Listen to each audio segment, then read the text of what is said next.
Disciplines in prayer, కొన్ని నియమాలు, కొన్ని నిబంధనలు, కొన్ని పోస్చర్స్ బైబిల్ గ్రంథంలో మనం చూస్తున్నాం. వాటి ప్రకారం వాటిని అనుసరించి చేయగలిగితే ఇంకా డిసిప్లిన్డ్గా మనం ప్రార్థన జీవితంలో ఎదగగలం. ఫర్ ఎగ్జాంపుల్, నేను నిలబడి ప్రార్థన చేయొచ్చు, నేను నడుస్తూ ప్రార్థన చేయొచ్చు, నేను ఒకవేళ కార్ డ్రైవ్ చేస్తూ ప్రార్థన చేయొచ్చు. కానీ చేస్తున్నప్పుడు 2 మాటలు 2 నిమిషాలు చేశాక మళ్ళీ నా మనసు రోడ్డు మీద ట్రాఫిక్ వైపుకో, లేదంటే నా ఎదురుగా కనబడే వారి మీదకో నా మనసు వెళ్ళిపోయి డైవర్ట్ అయిపోవడానికి అవకాశాలు ఉంటాయి. కానీ మోకాళ్ళు వేసి కన్నులు ఆకాశం వైపుకు ఎత్తి చేతులెత్తి ప్రార్థన చేసినప్పుడు I think our focus is right కదా. మన యొక్క దృష్టి, మన ఏకాగ్రత చాలా చక్కగా దేవునిపై మనం పెట్టి ఆ టైంలో మనం ఇంకేంటంటే మిగతావన్నీ ప్రక్కన పెట్టేసి కేవలం ఈ సమయాన్ని నేను దేవునితో మాట్లాడడానికి డెడికేట్ చేసుకుంటున్నాను అని మనం మోకరించి ప్రార్థన చేసినప్పుడు, లేదంటే ఏకాంతంగా ప్రార్థన చేసినప్పుడు, చేతులెత్తి ప్రార్థన చేసినప్పుడు ఆకాశము వైపు చూసి ప్రార్థన చేశారు అనే మాట చూస్తున్నాం. So when we pray in such a manner we can be focused in prayer. ప్రార్థనలో చాలా ఏకాగ్రతతో మన మనస్సు దేవునిపై నిలిపి మనం ప్రార్థన చేయగలం. సో యేసుక్రీస్తు ప్రభు చేస్తున్న ప్రార్థనలో యేసయ్య తండ్రితో చెప్తున్న మాట ఏంటంటే, నావన్నీయు నీవి, నీవియు పరలోకపు తండ్రితో యేసయ్య పలుకుతున్న మాటలు. యేసయ్య యొక్క కుటుంబంలో చేర్చబడిన మనము పరలోకపు తండ్రికి మనల్ని కూడా దేవుడు బిడ్డలుగా స్వీకరించాడు కదా. తనను ఎందరు అంగీకరించిరో వారందరికీ దేవుని పిల్లలగుటకు ఆయన అధికారము, పిల్లలు అవడానికి అధికారం కావాలి, అవునా కదా. ఎందుకంటే పిల్లలు అయితే వారసులు అనే మాట ఉంది. పిల్లలు ఎవరైనా అయ్యారంటే వాళ్ళకు ఒక అధికారం వచ్చినట్లు. ఎందుకంటే ఆ ఇంటిలో ఉన్న తల్లిదండ్రులకు చెందిన ఆస్తి, ఆ ఎయిర్ అంతటికి, ఆ యొక్క ప్రాపర్టీ అంతటికి వాళ్ళు ఎయిర్ అవుతారు అనమాట. అంటే హక్కుదారులు అవుతారు. ఆస్తిలో వారికి భాగము వస్తుంది. అందుకే బైబిల్ గ్రంథంలో ఉంటుంది పిల్లలైతే వారసులు అని. ఇప్పుడు దేవుని యందు విశ్వాసం ఉంచిన వారందరికీ దేవుని పిల్లలగుటకు దేవుడు అధికారమును, God has given us authority to be his sons and daughters, to be his children. దేవుని పిల్లలవుటకు మనము అధికారాన్ని పొందుకున్నాం. ఇప్పుడు దేవుని పిల్లలమైన తర్వాత, రక్షణ పొందిన తర్వాత మనందరం ఒక అండర్స్టాండింగ్ లో ఉండాలి. అదేంటంటే దేవుని దగ్గర ఉన్నవన్నీ ఎవరివి? తల్లిదండ్రుల దగ్గర ఉన్నవన్నీ ఎవరివండి? పిల్లలవే. ముందో తర్వాతో, సూనర్ ఆర్ లేటర్ తల్లిదండ్రులవన్నీ ఎవరి దగ్గరకు వస్తాయి? పిల్లల దగ్గరికే వస్తాయి. చిన్న కుమారుడు ఆఫ్ కోర్స్ బలవంతంగా తండ్రి దగ్గర నుండి తీసుకున్నాడు, దూరదేశం వెళ్ళాడు, దుర్వ్యాపారం వల్ల పాడు చేశాడు, పోగొట్టుకున్నాడు. అయినా తండ్రి మళ్ళీ స్వీకరించాడు, తాను పోగొట్టుకున్న స్థానాన్ని తిరిగి ఇచ్చాడు. కానీ ఇంటిలో ఉన్నవన్నీ, తండ్రి దగ్గర ఉన్నవన్నీ ఎవరివండి? యేసుక్రీస్తు ప్రభువారు ఆయన చేసిన ప్రార్థనలో ఒక చక్కని మాట అంటున్నారు. తండ్రి నీవన్నీ నావి అని చెప్పడానికి ముందు యేసయ్య అంటున్న మాట ఏంటంటే, నావన్నీ. విశ్వాస జీవితంలో చాలాసార్లు మనం దేవా నీ దగ్గర ఉన్న ఆశీర్వాదాలన్నీ నావే అని నమ్ముతాం, కానీ నావన్నీ నీవే అని మాత్రం మనం ఎక్స్పీరియన్స్ చేయమండి. ఇప్పుడు నావన్నీ దేవునివే అంటే నాకున్న తలాంతులు, నాకున్న బలము, నాకున్న సమయము, నాకున్న బిడ్డలు, నాకున్న ఆస్తి, వీటన్నిటిపైన అధికారం ఎవరిదన్నమాట? అది చేయం చాలాసార్లు. ఫస్ట్ స్టెప్ స్కిప్ చేసేసి నీవన్నీ మాత్రం నావి, కానీ నావన్నీ కూడా నావే అనుకుంటాం, అవునా కదా. ఏమనుకుంటాం అండి? యేసయ్య నావన్నీ నావే, నీవన్నీ కూడా నావే. కానీ యేసయ్య చూపించిన మాదిరి ఏంటంటే, దేవునిలో ఉండే ప్రతి ఒక్కరూ, దేవుని మీద ఆధారపడే ప్రతి ఒక్కరూ, రక్షణ పొందిన ప్రతి ఒక్కరూ ఈ మాట చెప్పగలగాలి. అదేంటంటే, దేవా నావన్నీ నీవే అండ్ నీవన్నీ కూడా నావే. ఒకసారి స్తోత్రం చెప్దామా? హల్లెలూయా. నావన్నీ నీవే అన్నప్పుడు నావి నువ్వు ఎప్పుడు, ఎక్కడ, ఎలా ఉంచమంటే, ఎలా వాడమంటే, ఎలా ఉపయోగించమంటే నేను అలా ఉపయోగిస్తాను అన్నమాట. ఇంకొకటి, ఈ లోకంలో జీవిస్తా ఉన్నప్పుడు చాలాసార్లు we don't take care of our belongings. కొన్నిసార్లు మన చూడండి, సొంత ఇంటిని, అద్దె ఇంటిని వేరువేరుగా పెడతాం కదా. సొంత ఇల్లు అంటే ఎట్లా పెడతాం? క్లీనింగ్, దులపడము, ఆ బాత్రూమ్స్ దగ్గర నుంచి ఎంత నీట్గా పెట్టుకుంటాం. ఎందుకంటే మా సొంత ఇల్లు అండి. అద్దె ఇంటికి వచ్చేసరికి కొంతమందికి చాలా వేరియేషన్ ఉంటుంది. అద్దె ఇల్లు ఎలా ఉంటుందంటే హోటల్ లాగా, అదేదో వాడుకొని వదిలేసి వెళ్ళిపోతాం కదా ఎప్పటికైనా అన్నట్లుగా. ఈ లోకంలో జీవించినప్పుడు మనం ఒకటి జ్ఞాపకం ఉంచుకోవాలి, ఏదైనా దేవుడు మనం కొద్ది కాలం వాడుకోవడానికి మనకి దేవుడు ఇచ్చాడు. దేన్నైనా సరే ఒకరోజు మనం దేవునికి లెక్క అప్పచెప్పాలి అని జ్ఞాపకం ఉంచుకొని దాన్ని మనం వాడుకోగలిగితే, ఏదైనా సరైన విధానంలో మనం సద్వినియోగపరచుకొని మనం ఏం చేసినా మన జీవితము ద్వారా దేవునికి మహిమ ఖచ్చితంగా. స్కూల్స్లో, కాలేజెస్లో చూడండి, క్లాస్ అంతా వెకేట్ చేసి లాస్ట్ పీరియడ్ అప్పుడు ఇంటికి వెళ్ళిపోయేటప్పుడు లాస్ట్ బయటికి వెళ్ళే స్టూడెంట్ ఏం చేయాలా? ఫ్యాన్లు, లైట్లు ఏమన్నా ఉంటే, కానీ అది ఎవరికి అప్పచెప్తారు? అటెండర్స్, ఆయమ్మలు ఉంటారు కదా, వాళ్ళు చూసుకుంటారు నాకింద. కానీ మన ఇంటికి వచ్చేసరికి ఏం చేస్తామండి, రూమ్లో ఉండి బయటకు వెళ్ళేటప్పుడు జాగ్రత్తగా. చాలా మంది వారి దేహాన్ని కూడా కొన్నిసార్లు they don't take proper care of their body. వారి దేహాన్ని గురించి కూడా, వారి ఆరోగ్యాన్ని గురించి కూడా సరిగ్గా శ్రద్ధ పట్టించుకోరు. ఎందుకంటే వాళ్ళు అనుకుంటే ఏముందిలే అండి. కానీ ఈ దేహము దేవుని ఆలయము, ఈ దేహములో దేవుడు నివసిస్తా ఉన్నాడు. మన దేహాన్ని గురించి మనదే అయినప్పటికీ ఎవరికి లెక్కప్ప చెప్పాలండి? దేవునికి లెక్క. If you are not taking good care of your health, నీ ఆరోగ్యాన్ని గురించి నువ్వు సరిగ్గా శ్రద్ధ తీసుకోకపోతే ఒకరోజు ఎవరికి లెక్కప్ప చెప్పాలి? దేవునికి లెక్క. నీకు ఇచ్చిన బిడ్డల్ని గురించి నువ్వు సరిగా కేర్ తీసుకోకపోతే ఎవరికి లెక్కప్ప చెప్పాలి? నీకు ఇచ్చిన భార్యను గురించి కేర్ తీసుకోకపోతే, నీకు ఇచ్చిన భర్తను గురించి కేర్ తీసుకోకపోతే, నీకు ఇచ్చిన ఉద్యోగంలో నువ్వు సరిగ్గా బాధ్యతగా ఉండకపోతే ఎవరికి లెక్కప్ప చెప్పాలి? బాస్కి కాదు. బాస్ సీసీ కెమెరాలో కొన్నిసార్లు చూస్తాడు, కొన్నిసార్లు చూడాడు. బాస్ వెకేషన్కి వెళ్ళినప్పుడు ఉంటారండి ఎంప్లాయీలు, మామూలుగా పనిచేయరు కదా, పనే చేయరు కదా. బాస్ వెకేషన్కి వెళ్తే మళ్ళీ ఆయన వస్తాడు, రేపు వస్తాడు అన్నాక వాళ్ళందరూ సెటరేట్ అయిపోతా ఇంకా ఆఫీస్లో మా అంత బాగా పనిచేసే వాళ్ళు ఎవరు లేరు అన్నట్లు ఉంటారు. కానీ ఈ లోకంలో జీవించేటప్పుడు దేవుడు మనకు అప్పగించినవన్నీ నావన్నీ నీవే, నావన్నీ నీవే అని మనం గుర్తుపెట్టుకున్నప్పుడు ఈ లోకంలో చాలా రెస్పాన్సిబుల్గా, చాలా జాగ్రత్తగా దేవుని నామ మహిమార్థంగా మనము జీవించగలం. అయితే ఈరోజు నేను రెండో భాగం గురించి ఎక్కువగా మాట్లాడిన ఆశపడుతున్నా. రెండో భాగం ఏంటంటే నీవియు నావి. దేవుని దగ్గర ఉన్నవి ఎవరివంట? జాన్ వెస్లీ గారివి, బ్లెస్సీ వెస్లీ గారివి, పాస్టర్ గారివి, పాస్టమ్ గారు, అంతేనా?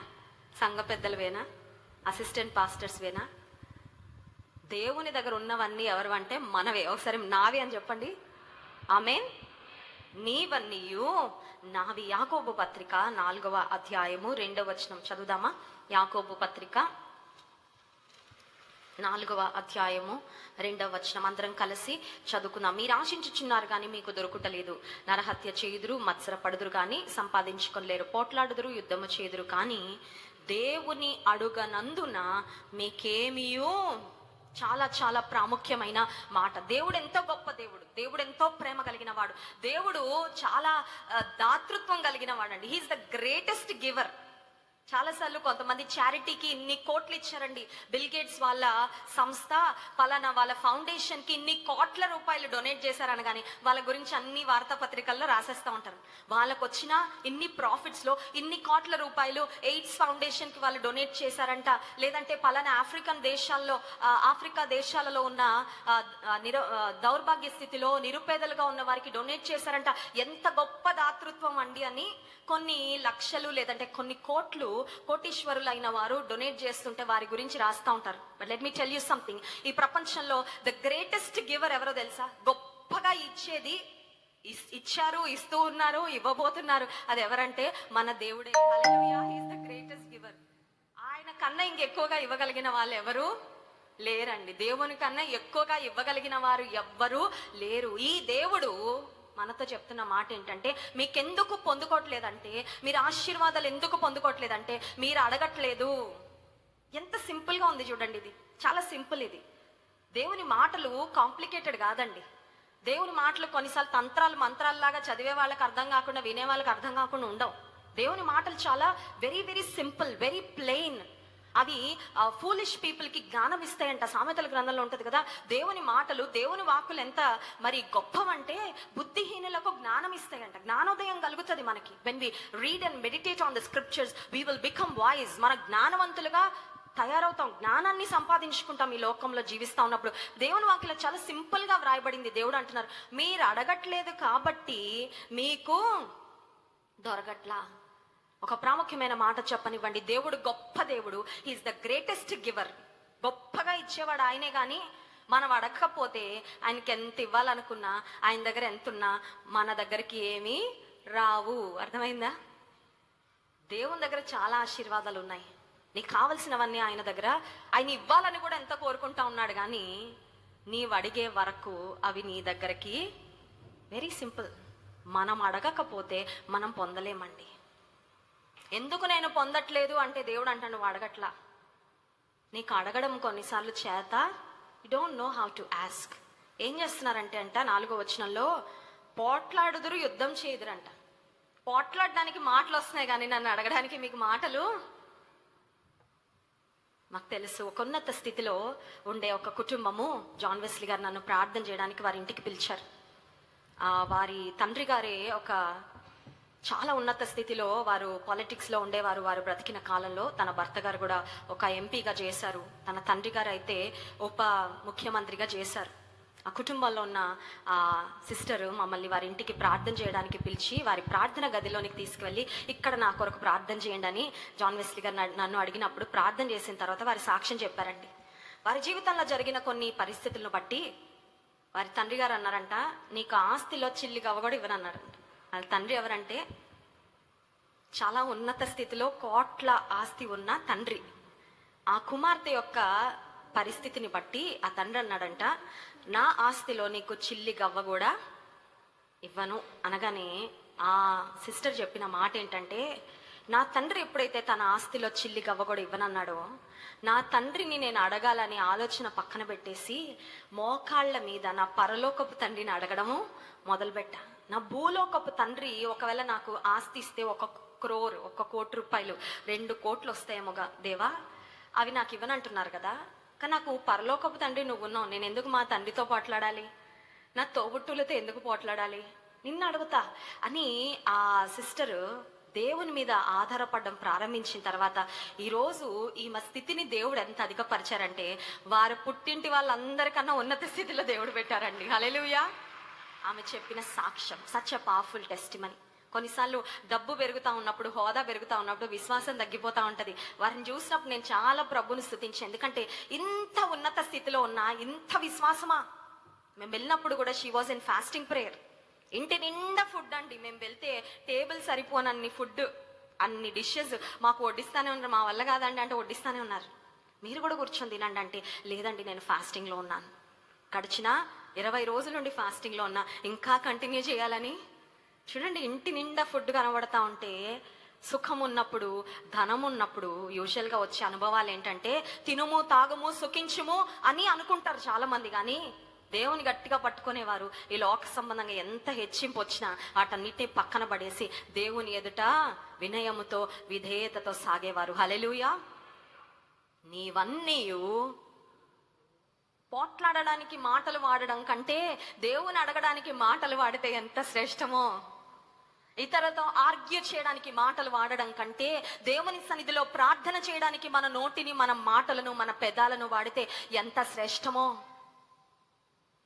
మన గురించి మనం చెప్పుకోవడానికి మాటలు వాడడం కంటే నా యేసయ్య యొక్క గొప్పతనాన్ని చెప్పడం కొరకు మన మాటలు వాడితే అది ఎంత శ్రేష్టమో. దేవుడు అంటున్నారు, మీరు అడగకనే పొందక ఉన్నారు. అపోస్తల కార్యగ్రంథం 4వ అధ్యాయము 31వ వచనం నుండి 33వ వచనం వరకు ఒకసారి చదువుకుందాం. అపోస్తల కార్యగ్రంథము 4వ అధ్యాయము 31వ వచనం నుండి, వారు ప్రార్థన చేయగానే వారు కూడి ఉన్న చోటు కంపించెను. అప్పుడు వారందరూ పరిశుద్ధాత్మతో నిండిన వారై దేవుని వాక్యమును ధైర్యముగా బోధించిరి. ప్రార్థన చేయగానే something happened. as soon as the people of God prayed, the earth shook. భూమి కంపించడం అంటే చిన్న విషయం కాదు. భూకంపం రావడం అంటే అక్కడ ఉన్న భూమి కంపించడానికి ఏం జరిగింది, ఎర్త్ క్వేక్ రావడానికి ఏం జరిగిందంటే ప్రార్థన చేయగానే భూమి, అంటే ప్రార్థనకు ఉన్న శక్తి భూమిని కంపింప చేయగలిగినంత. చాలాసార్లు మన దగ్గర ఉన్న శక్తివంతమైన ఆయుధము ప్రార్థన అని, ప్రార్థన ద్వారా ఎన్ని గొప్ప కార్యాలు మనం చూడగలమో మర్చిపోయి పక్కన పెట్టేస్తూ ఉంటామండి. ముందులేండి ఆయుధం, తర్వాత వాడుకుందాం. ఈ రోజుల్లో పెప్పర్ స్ప్రేల గురించి చూస్తూ ఉంటాం కదా. ఆడపిల్లలు ఖచ్చితంగా ఏం క్యారీ చేయాలంట, పెప్పర్ స్ప్రే. ఎందుకంటే వాళ్ళని ఎవరైనా ఎక్కడైనా ఇబ్బంది పెడితే ఆ పెప్పర్ స్ప్రే తీసి వాడి కంట్లో కొడితే వాడికి ఏమవుతుంది, గుడ్డోడు అయిపోతాడు కాసేపు. అప్పుడు ఈ అమ్మాయి తప్పించుకోవచ్చు. ఇప్పుడు ఒక అమ్మాయి దగ్గర హ్యాండ్ బ్యాగ్ లో పెప్పర్ స్ప్రే ఉంది. రాత్రికాల సమయంలో ఇంటికి వెళ్తూ ఉంది. ఎవరో తనని ఇబ్బంది పెట్టడానికి ప్రయత్నం చేశారు. పెప్పర్ స్ప్రే ఉన్నప్పటికీ వాడలేదనుకోండి, ఏమవుతుంది, నష్టపోతుంది, ఇబ్బంది పడుతుంది. నెక్స్ట్ రోజు ఉదయకాల సమయంలో అమ్మాయి ఫోటో వార్తాపత్రికలోకి ఎక్కుతుందేమో. తల్లిదండ్రులు తన గురించి ఏడ్చే భయంకరమైన పరిస్థితిలో అమ్మాయి ఎదుర్కోవాల్సి వస్తుందేమో. చేతిలో ఉంది, she's equipped, but she's not using it. చాలాసార్లు విశ్వాసులంగా మనం ప్రార్థన మన దగ్గర ఉంది, ప్రార్థన చేయాలని తెలుసు, కానీ చేయడం లేదు. కాబట్టి ఏం రావట్లేదండి జవాబులు. సంఘము అభివృద్ధి చెందుతా ఉంది. సంఖ్యలో దేవుడు స్పేస్ ఇంక్రీజ్ చేస్తా ఉన్నాడు. మా ప్రార్థన ఒకటే, జాన్ వెస్లీ గారు నేను ప్రతిరోజు సంఘం కొరకు ఒక ప్రార్థన చేస్తామండి. అది ఏంటంటే, ప్రభువా సంఖ్యలో పెరగడం కాదు, స్థలము విస్తరించబడడం కాదు మా ఆనందము, ఆత్మలో కూడా ప్రతి ఒక్కరము ఎదగాలి ప్రభా, ఆత్మలో ప్రతి కుటుంబము వర్ధిల్లాలి, విశ్వాసంలో ప్రతి కుటుంబం ఎదగాలి ప్రభా, సహాయం చేయని అడుగుతున్నా. ఇక్కడ వరకు మన పరిధులు ఉన్నంత వరకు ఎన్ని కార్యాలు చూసామో, ఇంకా విషయాలు పరచబడిన తర్వాత అంతకు రెట్టింపైన కార్యాలు, సాక్ష్యాలు మనం చూడబోతున్నాం. నమ్మిన వారు ఆమెన్ చెప్దామా? Amen. That is our prayer, that is our hope. మా నిరీక్షణ, మా నమ్మిక అదే. దేవుడు ఖచ్చితంగా చేస్తాడు, మాకు తెలుసు అది. ప్రార్థించినప్పుడు వారు ప్రార్థన చేయగానే వారు కూడి ఉన్న చోటు కంపించెను, పరిశుద్ధాత్మతో నిండుకున్నారంట. 32వ వచనం చూడండి, ఆ పుస్తక కార్యగ్రంథము 4వ అధ్యాయము 32వ వచనం. విశ్వసించిన వారందరూ ఏక హృదయమును ఏకాత్మయు గలవారై ఉండిరి, ఎవడునూ తనకు కలిగిన వాటిలో ఏదియు తనదని అనుకోలేదు, వారికి కలిగినదంతయు వారికి సమిష్టిగా ఉండెను. ఏక మనసు, ఏకాత్మ వచ్చిందంట. ఎక్కడ ప్రార్థన ఎక్కడుందో అక్కడ ఏక మనసు. Where there is prayer there are no conflicts. తలెత్తుతాయండి. ఐక్యతని పాడు చేసే చీడ పురుగులు ఎక్కడో ఒక దగ్గర పుడతానే ఉంటారు. సంఘంలో ఉన్న ఐక్యతను చెడగొట్టాలని, విశ్వాసుల మధ్యలో ఉన్న ఐక్యతను చెడగొట్టాలని, యూనిటీని చెడగొట్టాలని ప్రయత్నం చేసే వాళ్ళు ఖచ్చితంగా ఉంటారు. ఎందుకంటే బలమైన దేవుని కార్యాలు జరిగిన ప్రతిసారి అపోజిషన్ అనేది కూడా, శత్రువు ఎవరొక్కరిని వాడుకొని దేవుని కార్యాలను పాడు చేయాలని ప్రయత్నం చేస్తాడు. కానీ సంఘం అత్యాసక్తితో ప్రార్థన చేస్తూ ఉన్నప్పుడు దేవుని శక్తి దిగి వచ్చి అక్కడున్న భూమి కంపించడం మాత్రమే కాదు, కానీ అక్కడున్న వారందరూ ఏక మనస్సును, ఏక హృదయమును, ఏకాత్మయు. There was unity. దేవుని ప్రజలు ఏకీభవించి ప్రార్థన చేస్తే అద్భుతాలు ఖచ్చితంగా జరుగుతాయి. హల్లెలూయా. భార్య భర్త ఏకీభవించి ప్రార్థన చేస్తే కుటుంబాల్లో సమస్యలు తీరిపోతాయి. ఆమేన్. తల్లిదండ్రులు బిడ్డలు ఏకీభవించి ప్రార్థన చేస్తే కుటుంబాల్లో గొప్ప ఆశీర్వాదాలు కుమ్మరించబడతాయి. ఆమేన్. మొన్న ఒక సహోదరుడు వచ్చాడు, తన భార్య ఏడుస్తా ఉంది. 7 సంవత్సరాలు అయిందక్క, పిల్లలు లేరు, చాలా డిప్రెషన్లో ఉన్నా, చనిపోవాలనిపిస్తుంది, చాలా ఏడుస్తా ఉందండి. ఆ భర్తకి ఏం చెప్పాలో తెలియట్లేదు. సరే, ఆ సహోదరిని ధైర్యపరిచి ప్రార్థన చేశాను. ఆ తర్వాత ఆ బ్రదర్కి ఒక మాట చెప్పా. ఇస్సాకు రిబ్కా కొరకు ప్రార్థన చేసినప్పుడు రిబ్కా గర్భాన్ని దేవుడు తెరిచాడని బైబిల్లో మేము చేస్తాం, సంఘం చేస్తుంది. కానీ మీరు కూడా కలిసి ప్రార్థన, మా భార్య చేసుకుంటదిలే ప్రార్థన, మా భార్య వెళ్తుందిలే ఉపవాస కుడికలకి, పాస్టర్ గారు వాళ్ళు లేదంటే సంఘం చేస్తున్నారులే. నో, మీరిద్దరు కూడా ఏకీభవించి ప్రార్థన చేస్తే దేవుడు ఖచ్చితంగా కార్యాలు. ఆ బ్రదర్కి చెప్పా, ప్రతిరోజు డ్యూటీ నుండి ఇంటికి వెళ్ళాక మీ భార్య మీరు కలిసి ఏకీభవించి మోకరించి ప్రార్థన, you pray for your wife. మీ భార్య కొరకు మీరు కూడా ప్రార్థన చేయండి, దేవుడు కార్యాలు చేస్తాడు. ఏక మనసు ఎక్కడ ఉంటుందో అక్కడ దేవుని ఆత్మకార్యాలు జరుగుతాయి. అంత మాత్రమే కాదు, 33వ వచనం. ఇదియో కాక అపోస్తలులు బహుబలముగా ప్రభు అయిన యేసు పునరుత్థానమును గూర్చి సాక్ష్యం ఇచ్చిరి, దైవ కృప అందరి యందు అధికముగా. బహుబలముగా సాక్ష్యం ఇచ్చే శక్తి అపోస్తలులకు ఎప్పుడొచ్చిందంటే త్రూ ప్రేయర్. ప్రార్థనలో ఎదుగుతా ఉన్నప్పుడు, ప్రార్థన చేస్తూ ఉన్నప్పుడు బహుబలముగా సువార్త ప్రకటించే శక్తి దేవుడు వారికి. నీకు చాలా దేవుని సేవ చేయాలని ఉంది, నీకు చాలా దేవుని గురించి చెప్పాలని ఉంది, నీ సాక్ష్యం పంచుకోవాలని ఉంది, కానీ నీకు ధైర్యం చాలట్లా. నీకు ధైర్యం ఎలా వస్తుందంటే when you pray you get courage. Hallelujah. ప్రార్థన చేస్తే ధైర్యము తాగిన వాళ్ళకి వస్తుందంట ధైర్యం. విన్నారండి? తాగిన వాళ్ళకి ఏమొస్తుందంట? మొన్న మేము వెళ్తున్నామండి, మీటింగ్కి వెళ్తా ఉన్నాం. మీటింగ్ నుంచి రిటర్న్ అవుతున్నాం రాత్రి సమయంలో, అర్ధరాత్రి సమయంలో ఒకడు తాగి మెయిన్ రోడ్ మీద, నేషనల్ హైవే మీద మధ్యలో నడుస్తున్నాడు. మేము జాగ్రత్తగా చూసుకొని పక్కకి వెళ్ళాం, కానీ ఎవరైనా లారీ వాళ్ళు ఆ టైంలో తాగేసి నడిపితే ఖచ్చితంగా అతను లారీ కింద పడతాడు. ఎందుకంటే చాలా యాక్సిడెంట్స్ చూస్తూ ఉంటాం మీటింగ్స్ నుంచి వస్తూ ఉన్నప్పుడు. నేను అంటున్నా, ఏంటి బుద్ధి లేకుండా అలా నడుస్తున్నాడు అంటే, బ్రదర్ చెప్తున్నారు, తాగిన వాళ్ళకి చాలా ధైర్యం ఉంటుందమ్మా, వాళ్ళు దేనికి కేర్ చేయరు. తాగిన వాళ్ళకి వచ్చే ధైర్యం వారి జీవితాన్ని పాడు చేసే ధైర్యమేమో, తాగిన వారికి వచ్చే ధైర్యం అందరి చేత తన్నులు తినించుకొని ధైర్యమేమో, కానీ ప్రార్థన చేసిన వారికి వచ్చే ధైర్యము దేవుని కొరకు గొప్ప కార్యాలు చేయడానికి వచ్చే ధైర్యం. హల్లెలూయా. నువ్వు దేవుని సువార్త ప్రకటించాలనుకుంటే, నీ సాక్ష్యం చెప్పాలనుకుంటే, ఇతరులకు యేసయ్యను పరిచయం చేయాలనుకుంటే, నీలో ఏ పిరికితనపు ఆత్మ ఉందో, when you pray, when you wait upon God in prayer, ప్రార్థనలో నువ్వు కనిపెట్టినప్పుడు గొప్ప ధైర్యం దేవుడు ఇస్తాడు. హల్లెలూయా. అంత మాత్రమే కాదు, దైవ కృప. 33వ వచనం, అపోస్తల కార్యం 4వ అధ్యాయం 33వ వచనం. దైవ కృప అందరి యందు అధికముగా. ఈ రోజుల్లో కొంతమందికి ఎలా ఉందండి ఆరోగ్యం? షుగర్ చాలా అధికంగా ఉందండి. ఏంటంట, కొంతమంది అంటారు మా బాడీలో షుగర్ ఫ్యాక్టరీ ఉందండి. ఇంటికి వస్తే టీలో షుగర్ కలపచ్చా అండి అని అడిగితే, వద్దమ్మా షుగర్ ఫ్యాక్టరీ లోపల ఉంది, షుగర్ లెస్ ఇవ్వండి అంటారు. అధికంగా కొంతమందిలో అనారోగ్యాలు ఉన్నాయి, కొంతమందిలో అధికంగా కోపం ఉంటదేమో, కొంతమందిలో అధికంగా ఆవేశం ఉంటదేమో, కొంతమందిలో అధికంగా బ్లడ్ ప్రెషర్ ఉంటదేమో. కానీ ఇక్కడ అధికంగా అందరి యందు ఏముందండి? దేవుని కృప. హల్లెలూయా. అధికమైన దేవుని కృప ఈ ఉపవాస ప్రార్థనకు వచ్చిన మనందరం పొందుకోవాలంటే మనం అధికంగా ప్రార్థన, బలముగా ప్రార్థన చేయాలి. వెన్ వి ప్రే. 3 మాటలు త్వరగా చెప్పి నేను ముగిస్తాను. ఫిలిప్పీ పత్రిక 4వ అధ్యాయము 5వ వచనం అందరం కలిసి చదువుకుందాం. ఫిలిప్పీ పత్రిక 4వ అధ్యాయము 6వ వచనం చదువుదాం. 6వ వచనం, దేనిని గూర్చి చింతపడకుడి గాని ప్రతి విషయములోను ప్రార్థన విజ్ఞాపనముల చేత కృతజ్ఞతాపూర్వకముగా మీ విన్నపములు దేవునికి తెలియచేయుడి. ఇందాక ఒక మాట చదివాం కదా, నీవన్నీయు దేవునివన్నీ మనవే. కానీ దేవునివన్నీ మనం పొందుకోవాలంటే ఏం చేయాలి? What must we do? మొట్టమొదటి అంశం ఏంటంటే, మొట్టమొదటి అంశము ఇప్పుడు మనం చదివాం కదా, ప్రతి విషయములోనూ ప్రార్థన విజ్ఞాపనముల చేత కృతజ్ఞతాపూర్వకముగా దేవునికి. ప్రార్థన ఏ విషయాలకు చెయ్యాలి? స్టూడెంట్స్ ఎప్పుడు చేస్తారు? ఎగ్జామ్స్ కొరకు మాత్రం ఖచ్చితంగా చేస్తారు. రోజు స్కూల్కి వెళ్ళినప్పుడు, కాలేజ్కి వెళ్ళినప్పుడు చేసినా చేయకపోయినా ఎక్కువ భక్తి ఎప్పుడు కనపరుస్తారంటే, ఒకటి ఎగ్జామ్స్, రెండవది ఇంటర్వ్యూలు, రిజల్ట్స్, నెక్స్ట్ ఐసీయూలో కదండి కొన్ని ఉంటాయి మనకి. ఆ క్రిటికల్ సిచ్యువేషన్ వచ్చినప్పుడు మాత్రం గట్టిగా ప్రార్థన మాత్రం పడుతుంది అక్కడ కదా, ఖచ్చితంగా ప్రార్థన చేసుకుంటాం. కానీ దేవుని వాక్యం అట్లా చెప్పట్లేదు. Only pray in critical conditions, only pray in extreme situations, only pray when there is an emergency, only pray when there is an ambulance in front of your house. అట్లా ఉందండి. ఇంటి ముందుకి అంబులెన్స్ వచ్చినప్పుడు, క్రిటికల్ కండిషన్ లో మీకు ఎవరు సహాయం చేయడానికి లేనప్పుడు అప్పుడు చేయండి ప్రార్థన అని ఉందా? ప్రతి విషయంలో ఈ మాట చదువుతూ ఉంటే నాకు ఏ విషయాల్లో నేను ఇంకా ప్రార్థన చేయలేదు నాకు దేవుడు గుర్తు చేస్తున్నాడు అండి.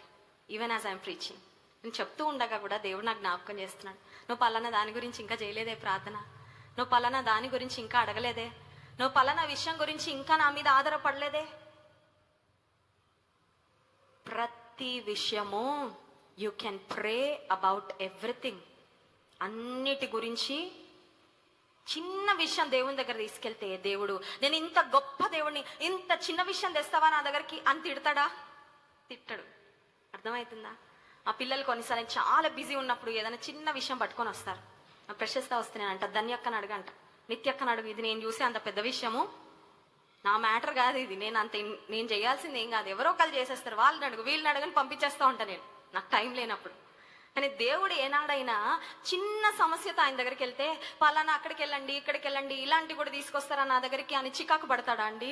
He will never ever be frustrated. చిన్న విషయాలు మన విన్నపాలు దేవుని దగ్గర తీసుకెళ్ళినా, పెద్ద విన్నపాలు తీసుకెళ్ళినా అదే శ్రద్ధతో వింటాడు. ఎందుకంటే దేవుడు చెప్పాడు కాబట్టి. హల్లెలూయా. మన మాట కాదు కదా, దేవుని మాట. ప్రతి విషయం దాండి అన్నాడు. ఆయన తెమ్మన్నప్పుడు మనకేంటి బాధ? కానీ మనం తీసుకెళ్ళాం. ఒక ఎక్స్ట్రీమ్కి వెళ్ళాక ఇంకా నా వల్ల కాదన్నాక అప్పుడు తీసుకెళ్తాం దేవుని దగ్గరికి. కానీ దేవుడు అంటాడు ప్రతి చిన్న, ఈవెన్ బిఫోర్ మ్యాటర్స్ కాంప్లికేట్, సమస్యలు ఇంకా జటిలం అవ్వక ముందే, నెత్తి మీద వచ్చి టెన్షన్ స్ట్రెస్ కూర్చోక ముందే, స్టార్ట్ అయినప్పుడే నువ్వు నా దగ్గర తెచ్చి ఉంటాను, ఎంత ఈజీగా పరిష్కరించేవాడిని అని దేవుడు అనుకుంటారు. కొన్నిసార్లు సమస్య స్టార్ట్ అవుతుందని మనకు తెలుసు, మన లోపల ఒకటి ఉంటుంది కదండి, తెలిసిపోతా ఉంటుంది ఇదేదో అయ్యేలా ఉందని. అయినా ఏమవుతుందో చూసి అప్పుడు చేద్దాంలే ప్రార్థన అనుకున్నాం, అవునా కదా? కొన్ని మన మైండ్లో చిన్న డౌట్ లాగా స్టార్ట్ అవుతాయండి, ఇదేదో స్టార్ట్ అయింది, ఇదేదో అవుతుంది. అది ఫ్యామిలీ మ్యాటర్స్ అయినా, అది రిలేషన్షిప్స్ అయినా, ఫైనాన్షియల్ థింగ్స్ అయినా, బిడ్డల విషయం అయినా, ఏదైనా చిన్న సూచన. పాలు మాడుతున్నప్పుడు చిన్న వాసన వస్తుంది మనకి, మొత్తం బాగా మాడు వాసన వచ్చాక కిచెన్లోకి వెళ్దాం అనుకుంటే గిన్నె వేస్ట్, స్టవ్ అంతా క్లీన్ చేయాలా, ప్రమాదం కూడా అవుతుంది. But sometimes we wait until the matters are really serious. కొన్నిసార్లు సమస్య బాగా జట్లం అయిపోయే వరకు అడిగి ఇప్పుడు తీసుకెళ్తా దేవుడి దగ్గరకు అనుకుంటాం. Why you wasting time? ఎందుకు అంత టైం వేస్ట్ చేస్తున్నావు దేవుని దగ్గర తీసుకెళ్ళడానికి? You don't need an appointment to call upon God. దేవుని పేరు పిలవడానికి, ఆయన సహాయం కోరడానికి నీకు అపాయింట్మెంట్ అక్కర్లేదే. ప్రతి విషయము అందులో మొట్టమొదటి అంశము, take everything to God in prayer, take every detail to God's presence in prayer. రెండవ అంశం మత్తయి సువార్త 7వ అధ్యాయము 7-8 వచనాలు. మత్తయి సువార్త 7వ అధ్యాయము అందరం కలిసి చదువుదాం. మత్తయి సువార్త 7వ అధ్యాయము 7-8 వచనాలు. అడుగుడి మీకు ఇయ్యబడును, వెదకుడి మీకు దొరుకును, తట్టుడి మీకు తీయబడును, అడుగు ప్రతి వాడును. ఒకసారి స్తోత్రం చెప్దామండి. హల్లెలూయా. అక్కడి వరకు ఆపేస్తాం. యాక్చువల్గా మనం ఎప్పుడు అడుగుడి ఇయ్యబడును, వెదకుడి దొరుకును, తట్టుడి తీయబడును అక్కడ వరకు ఆపుతాం. But there is a continuity to that. దానికి ఇంకా ఎక్స్టెన్షన్ ఉందండి. ఏంటదంటే అడిగిన ప్రతి ఒక్కడు పొందుతాడంట. అబ్బా ఎంత మంచి మాట అండి ఇది. అడిగే ప్రతి ఒక్కరూ అందరూ పొందుతారయ్యా, అందరూ పొందుతారు. వాక్యం చెప్తుంది ఇది. అడుగు ప్రతి వాడును పొందును. సో మొట్టమొదటి అంశం ఏం చూసామంటే ప్రతి విషయం దేవుని దగ్గర తీసుకెళ్ళాలి ప్రార్థనలో. ఆమేన్. రెండోది, నువ్వు ఏ విషయం దేవుని సన్నిధానానికి తీసుకెళ్ళినప్పటికీ అడిగిన ప్రతి ఒక్కరూ, అలాగని నా శత్రువు చచ్చిపోవాలండి అంటే దేవుడు గ్రాంట్ చేయడు. పక్కనున్నాడు ఫెయిల్ అవ్వాలంటే వ్యర్థమైన కోరికలు దేవుడు అగ్రి చేయరండి. కొన్నిసార్లు మా ప్రేయర్ టవర్కి కాల్స్ వస్తూ ఉంటాయి. వాళ్ళు ఫోన్ చేసి చెప్తారంట, అక్క నా పేరు సో అండ్ సో, పలానా అబ్బాయితో నా పెళ్లి సెట్ అవ్వాలని ప్రార్థన చేయండి. వీళ్ళు డిసైడ్ అయిపోయారు, ఇప్పుడు వాళ్ళు జరిగిపోవాలంట. వాళ్ళ అమ్మోళ్ళకి ఇష్టంలా, మా అమ్మోళ్ళకి ఇష్టంలా. నాకేమో చదువు లేదు, రూపాయి సంపాదించను, కానీ ఎవరు కావాలి? అమ్మాయి కావాలి. పెళ్లి మాత్రం అయిపోవాలి. దేవుడు కొంచెం శాంక్షన్ చేసేయమని ప్రార్థన. కొన్నిసార్లు నాకు చెప్తా ఉంటారు మా ప్రేయర్ వారీస్, ఇలా అడుగుతున్నారమ్మా, దేవుని చిత్తం జరగాలని మాత్రమే ప్రార్థన, ఇది జరిపించేయండి అయ్యా, ఇది శాంక్షన్ చేసేయండి అయ్యా. చేయమండి అట్లాంటి ప్రార్థన చేయ. అడుగు ప్రతి వాడును పొందును. ఎస్, దేవుని చిత్తానుసారంగా అడిగితే ఖచ్చితంగా పొందుకుంటావు. హల్లెలూయా. ఆయనకి ఇష్టంగా అడిగితే ఖచ్చితంగా, ఆయన మహిమార్థంగా అడిగితే ఖచ్చితంగా పొందుకుంటాం. మీరు అడగకనే పొందక, you have not because you ask not. అడిగిన వారందరూ, చూడండి ఆ మాట 8వ వచనం, అడుగు ప్రతి వాడును. నీ జీవితంలో నువ్వు ఎందుకు ఎక్కడున్నావు అక్కడే ఉన్నావంటే నీకు అడగడం చేత అవ్వట్లేదు, అంతే సింపుల్. అడగడం చేత అడుగు ప్రతి వాడు పొందుతాడు. 3వ అంశం చెప్పి ముగిస్తాను చూడండి. 11వ వచనం, మత్తయి సువార్త 7వ అధ్యాయం 11వ వచనం, మీరు చెడ్డవారై ఉండి మీ పిల్లలకు మంచి ఈవులను ఇయ్యనెరిగి ఉండగా పరలోకమందున మీ తండ్రి తను అడుగు వారికి అంతకంటే ఎంతో నిశ్చయముగా మంచి ఈవులను, పరలోకమందున్న తండ్రి అడుగు వారికి, కండిషన్ చూసారా, అడిగే వారికి ఏమిస్తాడంట? మంచి ఈవులను నిశ్చయంగా ఇస్తాడంట. చూడండి, దేవుని వాక్యము ఒక్కొక్క మాట పట్టి పట్టి చదివితే చాలా మీనింగ్ ఉంటది. మీరు చెడ్డవారయుండి మీ పిల్లలకి మంచి ఈవులను ఇస్తారే, పరలోకపు తండ్రి మరి నిశ్చయముగా, ష్యూర్లీ తనను అడుగు ప్రతి వారికి ఏమిస్తాడంట? చీప్ అండ్ బెస్ట్ కాదు. మనం ఏమిస్తాం? నేను ఎప్పుడైనా షాపింగ్కి వెళ్తే ప్రార్థన చేస్తాను, చీప్ అండ్ బెస్ట్లో మంచిగా దొరకాలయ్యా, ఏంటి తక్కువ రేట్లో మంచి దొరకాలి ప్రభా ప్రార్థన చేస్తుంది. ఎందుకంటే డబ్బులు వేస్ట్ అవ్వడం ఇష్టం ఉండదు. తక్కువ రేట్లో మంచి మెటీరియల్, తక్కువ రేట్లో మంచి ఆఫర్కి మంచి వస్తువులు దొరకాలయ్యా. దేవుడు అట్లా ఇవ్వడండి, చీప్ అండ్ బెస్ట్లో ఇవ్వడు. ఏదో ఒకటి అడిగారు కదా ఇచ్చి వదిలించుకుందామని ఇవ్వడు, తెలుసా. కొన్నిసార్లు మనం బాగా విసిగిస్తే ఏం చేస్తాం? ఏదో ఒకటి ఇచ్చాను కదమ్మా వెళ్ళి అంటాం పక్కకి. అవునా? విసిగించక, ఇంకా ఊరికి అడిగి విసిగించకు, ఏదో ఒకటి నీకు ఇస్తున్నా కదా వెళ్ళిపో. దేవుడు అడిగే ప్రతి ఒక్కరికి నిశ్చయముగా మంచి ఈవులను, ఇంగ్లీష్ బైబిల్లో ఉంది, he will give good gifts. మంచివంటే మంచివే. మంచివంటే మురిగిపోయినవి, ఎక్స్పైర్ అయిపోయినవి, పాడైపోయినవి, అవుట్డేటెడ్ అవి కాదండి. పక్కన పడేసినవి కాదు ఇచ్చేది, మంచివే ఇస్తాడు. యాకోబు పత్రిక 1వ అధ్యాయము 17వ వచనం చూడండి. దేవుడిచ్చే ఈవులు ఎలా ఉంటాయో అక్కడ వ్రాయబడింది. యాకోబు పత్రిక 1వ అధ్యాయం 17వ వచనం, శ్రేష్టమైన ప్రతి ఈవియు సంపూర్ణమైన ప్రతి వరమును పరసంబంధమైనదై జ్యోతిర్మయుడగు తండ్రి యొద్ద నుండి, జ్యోతిర్మయుడైన తండ్రి యొద్ద, జ్యోతిర్మయుడు అంటే ఇంగ్లీష్ బైబిల్లో ఉంది ఫాదర్ ఆఫ్ లైట్స్. ఈ రోజుల్లో లైట్స్ చూస్తా ఉంటే ఎన్ని రకాలో. కొన్ని దేశాలు వెళ్తా ఉన్నప్పుడు షాండిలియర్స్ అమ్మే స్టోర్స్ ఉంటాయండి. 2 కళ్ళు సరిపోవు ఆ లైట్స్ చూడడానికి. ఆ వెలుగులు, ఆ లైట్స్ చూస్తా ఉంటే అబ్బా ఇన్ని లైట్సా, ఇన్ని డిజైన్సా. ఫాదర్ ఆఫ్ లైట్స్ ఆయన, జ్యోతిర్మయుడగు, ఆయనలో చీకటి లేదు, కొంచెం కూడా లేదు చీకటి. ఈ జ్యోతిర్మయుడగు తండ్రి ఇచ్చే ఈవులు ఎలా ఉంటాయంటే, ఎలాంటి ఈవులండి? శ్రేష్టమైన ప్రతి ఈవి సంపూర్ణమైన ప్రతి వరం, శ్రేష్టమైన ఈవంట. Every good and perfect gift. Amen. Perfect gifts ఉంటాయంట దేవుడి దగ్గర. ఏముంటాయి? మనం సెలెక్ట్ చేసుకుంటే సరిగ్గా సెలెక్ట్ చేసుకోమేమో కానీ దేవుడు మన కొరకు సెలెక్ట్ చేసి పెడితే ఎలా ఉంటాయండి? మామూలుగా ఉండవు. మళ్ళీ అర్థమవుతుందా? కొన్నిసార్లు మనకి మనం సెలెక్ట్ చేసేసుకొని చాలా మంచి సెలెక్ట్ చేసుకున్నాం అని ఫీల్ అవుతాం, కానీ అది చాలా వేస్ట్ది సెలెక్ట్ చేసుకొని మనం చాలా గొప్పగా ఫీల్ అయిపోవచ్చు. కానీ దేవుడు సెలెక్ట్ చేసేవి, దేవుడు ఇచ్చేవి ఎట్లుంటాయంటే శ్రేష్టమైన ప్రతి, తనను అడిగే ప్రతి ఒక్కరికి శ్రేష్టమైన ఈవులను దేవుడు అనుగ్రహించాలని ఇష్టపడుతున్నాడు. ఈ ఉదయకాల సమయంలో ప్రభువా, నేను అడగడం నేర్పించయ్యా.